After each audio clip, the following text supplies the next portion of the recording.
नमस्कार मित्रांनो, आज आपण एका महत्त्वाच्या प्रश्नावर बोलणार आहोत. मराठी माणूस मागे का राहिला? हा प्रश्न कुणाला कमी लेखण्यासाठी नाही, तर आपण कुठे चुकलो आणि पुढे कसे जाऊ शकतो हे समजून घेण्यासाठी आहे. मी आहे खुशी आणि तुम्ही पाहत आहात नोटीस भाऊ. इतिहास पाहिला तर मराठी माणूस कधीच मागे नव्हता. शिवरायांच्या काळात स्वाभिमान, शिस्त आणि दूरदृष्टी यामुळे महाराष्ट्र एक शक्तिशाली साम्राज्य बनला. पण काळ बदलत गेला तसे आपली मानसिकता बदलत गेली.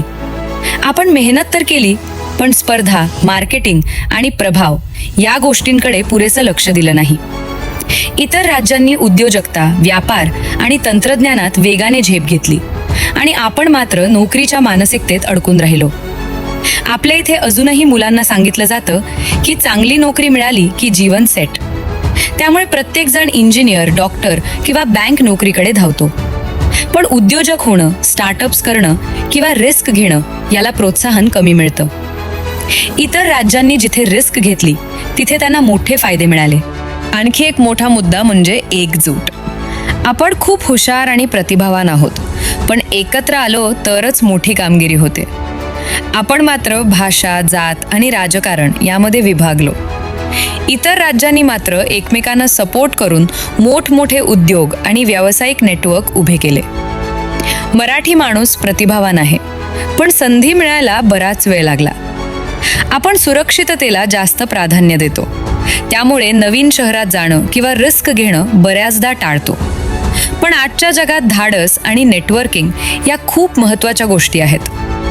आपण नैसर्गिकरित्या शांत, नम्र आणि संयमी आहोत. पण जगासमोर आपली क्षमता दाखवण्यासाठी आक्रमक, प्रगतिशील विचार आवश्यक आहे.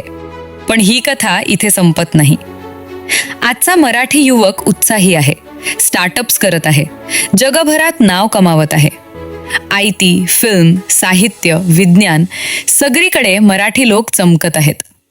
फक्त गरज आहे स्वतःवर विश्वास ठेवण्याची, मोठं स्वप्न पाहण्याची, एकमेकांना सपोर्ट करण्याची आणि रिस्क घेण्याची.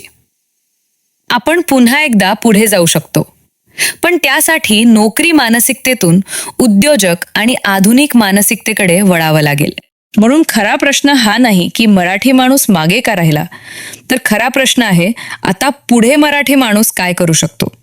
आणि त्याचं उत्तर एकच: एकजूट, धाडस आणि आधुनिक विचार. धन्यवाद.